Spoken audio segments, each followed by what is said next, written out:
Okay, pastor, ikaw naman ang wanted. Huwag mo akong damahin dito. Prosecutor ako, tapos, you know, as a lawyer, I would say that you can go to court and fix your case and post a bail bond. That would be an option. But if you do not think that you will get a fair deal with this administration, because we have been talking about Marcos and everything, huwag kang lumabas dyan sa Tamayong. Nandyan lang yan sa Tamayong. Malaki lang ang Tamayong. Alam mo, ganito yan. Let me educate all of you. Ang Tamayong, malaki yan, sa loob maraming bahay. Make sure na sa isang bahay nandyan siya. Because for every bahay, it should be a different search. Hindi mo pwede ma-search ang bahay na yan at maghanap ka kay Pastor Kibuloy. You would have to get another writ. Iba-iba yan. Marami yung bahay na yan. So, mag-ikot siya dyan, maghabulan kayo. By the time na matapos na napagod ka na, you will become a member of the Jesus Christ. The kingdom of Jesus Christ.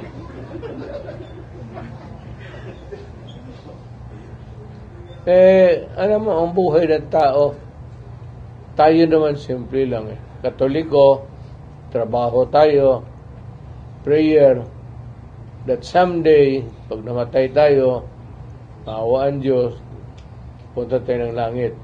Di ba? O gusto ninyo sa impyerno? Impyerno ang gusto ninyo? Bahala kayo. Ngayon, kahanap ninyo, hindi ninyo mahanap. It's ewan ko, Tamayong malapit dyan sa, malaki ang Tamayong. Malaki. Follow-up, Mayor, may mga speculation kasi that someone is nasa aking bahay ko. studying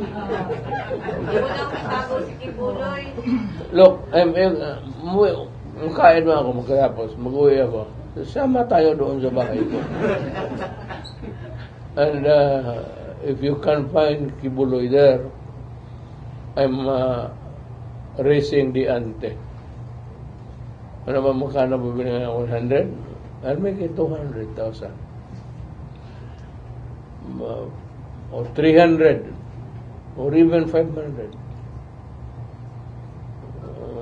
Ibuhos ko na lang yung pera ko para maligaya kayo kung makita niyo si Kibuloy sa bahay ko.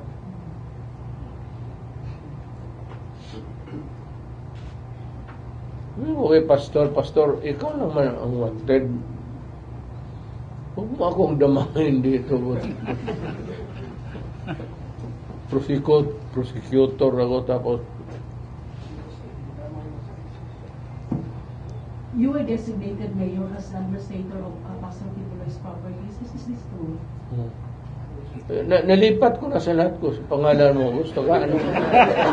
Saan mo gusto yung parte dyan na ano?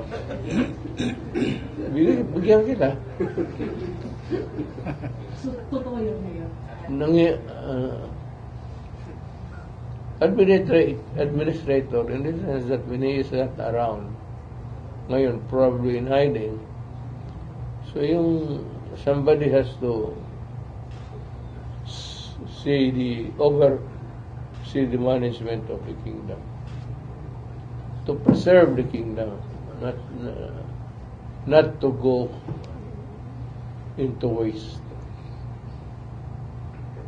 Sayang, nandyan na yan. Kingdom of God yan. Bakit mo yan? Clarification lang, Mayor. The properties in the church also? As a matter of fact, may tulugan ako dyan sa kingdom. Sa likod ng parang kapilya nila. May kwarto ako doon. Gusto kang pumunta doon ngayon. Kasama lang kailangan ko. Babae. Thank you, Ruth. Alan, nakikipagtala pa? Okay. Loob lang sa giwan ni Ma'am Ruth. But, Mayor, are you also convinced na possible itong sinasabi ni Pastor na may extraordinary rendition na mangyari kapag kasi makipagkita? Well, hindi ko masyado pinag-aralan yan kasi American law yan. But it is possible may rendition. Pero tingin ko,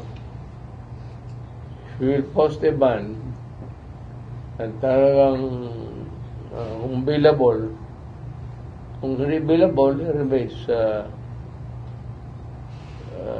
fugitive.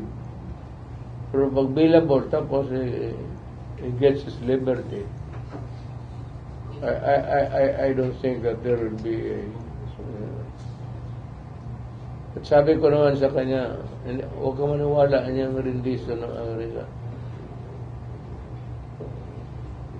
At kung meron lang, tawagan mo ako. So you'll advise him to come to the open? Again? You advise him to surrender, if that is so. You would advise him to surrender, if that is so, na wala rendition na mangyari. Wala ako kasi pastor naman, edukado na tao. Alam naman niya na ano. Hindi kami nag-istorya ng buhay niya. About arrest and everything. Kung anong gusto niya sa buhay niya, okay lang.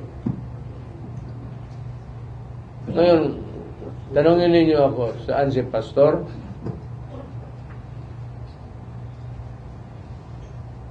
Gusto niyo malaman talaga? Yes.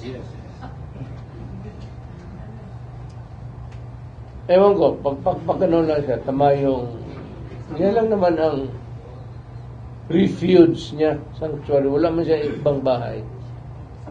Yan lang. Tama yung ano. Wala akong nalaman na ano. He is comfortable in his tamayong sanctuary or itong kingdom compound niya dyan sa airport banda. Frankly, yan talaga ang nalangan ko. Na kung nakapunta na siya ng Manila o saan na lugar, wala akong alam kung may mga bahay siya doon. And I must profess my ignorance. Is it possible that you will also be assassinated? Ano ba? Assassinated because extraordinary rendition. He said that it's possible that he will either be abducted or assassinated. Do you think that it's possible? Maybe because he's hiding. That is his belief. But why would the U.S. want to kill him? I don't know. Thank you, Jermelina. Last two questions na Mayor from Sheila Lisondra of the XRP and then Maya Cadillo. When was the last time you talked with the pastor? Again? When was the last time you talked with pastor? Kanina. Is it possible po na sa inyo siya mag-surrender?